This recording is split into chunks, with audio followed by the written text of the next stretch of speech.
Salut tout le monde, comment ça va? C'est Xavier, bienvenue sur Watch Mojo français. Aujourd'hui je vous retrouve pour le top 10 des DLC les plus détestés de tous les temps. Reaper forces have destroyed approximately 300,000 life pods. Pour cette liste, on va examiner les ajouts les plus ennuyeux et les plus coûteux jamais publiés pour les jeux vidéo. Est-ce que toi-même tu regrettes certains de ces achats? Dis-le nous en commentaire. Stay out of sight. We need you back alive. Numéro 10, l'armure pour cheval, The Elder Scrolls 4 Oblivion.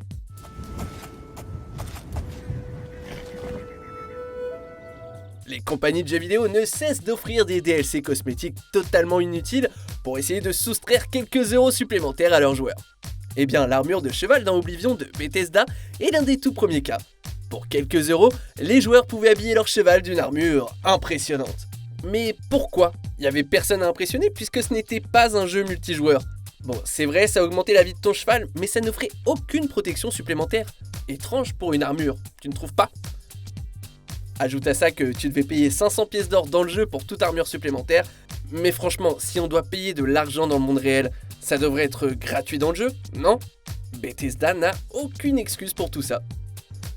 Numéro 9, The Midnight Show, The Saboteur.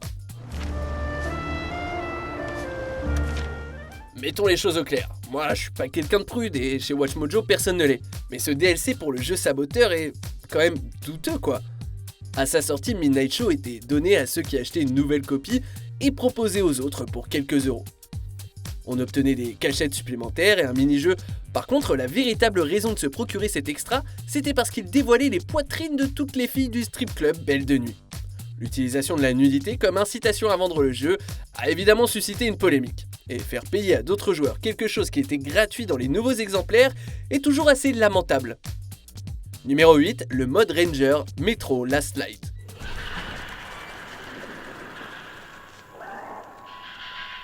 Même les bons jeux ne sont pas à l'abri des mauvais DLC. La précommande de Last Light permettait d'accéder au mode Ranger. Cette difficulté plus élevée signifiait moins de munitions et de ressources, pas de visualisateur ou de mire. Et en plus, ils ont eu le culot de commercialiser le mode comme étant la façon dont le jeu était censé être joué. L'excuse étant que les détaillants exigeaient un contenu exclusif pour les précommandes, et l'éditeur Deep Silver a estimé que c'était la meilleure option puisque les fans inconditionnels achèteraient leur copie en précommande de toute façon. Et pour les autres, ils auront qu'à payer.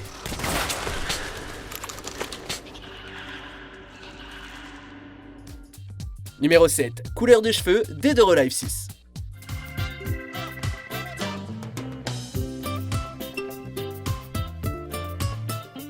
Les microtransactions dans les jeux vidéo sont devenues l'un des plus gros fléaux de l'industrie, et avec raison. Dead or Alive 6 est un exemple parfait, enfin si on veut.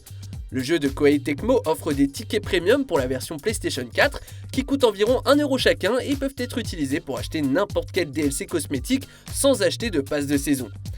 Et ils font payer un ticket pour l'achat d'une des 16 couleurs de cheveux par personnage. Et si on n'aime pas la nouvelle couleur et qu'on veut revenir à celle d'avant, ça coûte un ticket aussi. Ça a provoqué un tel tollé qu'un patch a été offert pour débloquer les 16 couleurs de cheveux d'un personnage pour un seul ticket, mais il s'agit toujours de vrai argent pour des couleurs de cheveux virtuelles, quoi.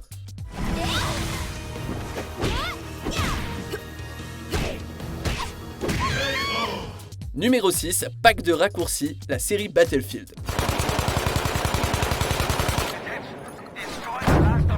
C'est toujours satisfaisant de développer son personnage dans un jeu, augmenter ses compétences et trouver de nouvelles armes pour affronter n'importe quel ennemi. Mais lorsqu'un jeu offre à ceux qui dépensent de l'argent la possibilité de contourner tout le dur labeur que nous on a fait, c'est vraiment frustrant et injuste. C'est le cas de la série Battlefield. En commençant Bad Company 2 en 2010, Electronic Arts a donné aux joueurs impatients et riches la possibilité de payer un supplément pour diverses armes, gadgets et différentes classes sans avoir rien d'autre à faire que d'entrer un numéro de carte de crédit. Et bim, la lutte des classes. Numéro 5, From Ashes, Mass Effect 3. Your people did everything they could. They never gave up. And I could use some of that commitment now. On pourrait dire que la série Mass Effect de BioWare est tombée de son piédestal dernièrement, et le début de la fin a été marqué par des DLC louches comme From Ashes. Disponible pour tous ceux qui avaient acheté l'édition collector de Mass Effect 3, les autres devaient payer une dizaine d'euros. Le DLC ajoutait Javik comme membre d'équipage. Seul membre survivant d'une ancienne race intégrée dans le jeu, les joueurs n'étaient pas très enthousiastes à devoir payer pour ce personnage. Si on considère que Mass Effect 2 a reçu gratuitement le DLC Price of Revenge, ce n'était pas très sympa de la part de BioWare de ne pas faire la même chose dans ce cas-là. The silence is your answer. Numéro 4, The Taken King, Destiny. Mara Sov bows to no one. D'accord, ce DLC a apporté des correctifs indispensables, mais c'est la façon dont il a été offert qui a posé un problème. D'abord, il coûtait 2 fois plus cher que les 2 packs précédents, et ceux qui ne voulaient pas donner plus d'argent à Bungie et Activision se sont aperçus qu'il leur manquait maintenant du contenu qu'ils avaient déjà payé. Sans aucun avertissement, ceux qui ne possédaient pas le nouveau DLC étaient tenus à l'écart des Nightfall Missions et des Weekly Heroic Strikes. Certains contenus de moindre importance n'étaient également disponibles que dans l'édition collector, qui était franchement hors de prix. Face à une réaction brutale de la communauté, Bungie a proposé ce contenu pour 20 € supplémentaires.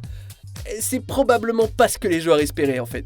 Hey, our discussion is not yet concluded. Oh, I know. That's why I'm leaving. Numéro 3, True Ending, Azura's Wrath.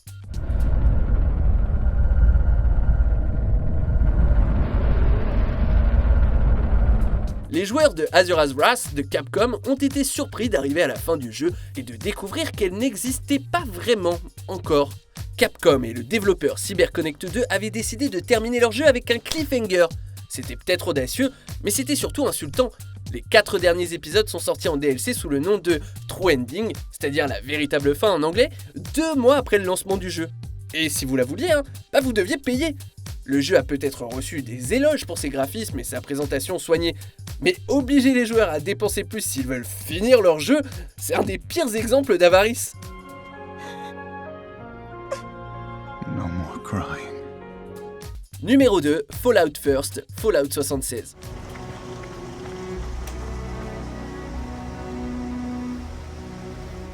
Bien que ce ne soit pas un DLC traditionnel, Fallout First mérite amplement sa place dans cette liste. Fallout 76 a fait l'objet de mauvaises critiques bien justifiées dès sa sortie. Certains fans, qui avaient malgré tout pris plaisir à jouer, ont demandé à Bethesda d'offrir certaines fonctionnalités jugées nécessaires. La réponse de Bethesda a été de les écouter, puis de les faire payer un abonnement pour ça. Et les nouvelles fonctionnalités n'étaient même pas à la hauteur. Des serveurs privés pour vous et 7 autres joueurs n'étaient pas sur invitation et n'importe qui sur votre liste d'amis pouvait entrer sans vous le demander. Et la Scrapbox, destinée à offrir un stockage illimité pour les composants de crafting, supprimait en fait les objets des joueurs en raison d'un bug. Avec un jeu de base médiocre et un prix ridicule, Fallout First n'a jamais valu la peine.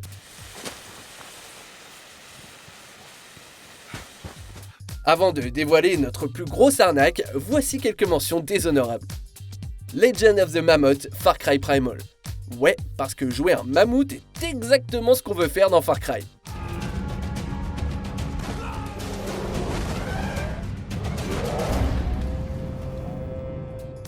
Personnage manquant, Street Fighter X Tekken.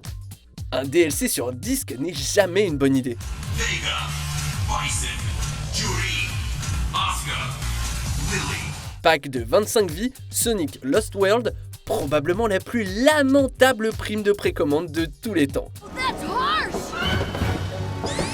Pack de couleurs, Street Fighter 3 Third Strike Online Edition. Des sprites de différentes couleurs, sérieusement ? Allez, courage, on arrive presque à la fin. Nous publions de nouvelles vidéos chaque jour, alors avant de continuer, abonne-toi et active la petite cloche et les notifications sur téléphone pour ne rien rater. Numéro 1, tout, absolument tout, la série Les Sims.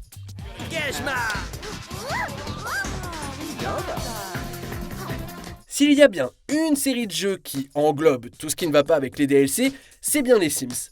Les extensions du jeu original ajoutent souvent de nouveaux mécanismes et de nouvelles fonctionnalités, mais à chaque jeu depuis Les Sims 2, la franchise ajoute de plus en plus de stuff pack. Chacun d'entre eux propose de nouvelles tenues et de nouveaux meubles autour de thèmes différents qui n'ajoutent absolument rien à l'expérience de jeu. Le dernier opus de la série, lancé avec moins de contenu que les Sims 3, propose maintenant 17 stuff packs différents à environ 10 € chacun. La franchise n'est maintenant rien d'autre qu'une usine de fabrication de DLC.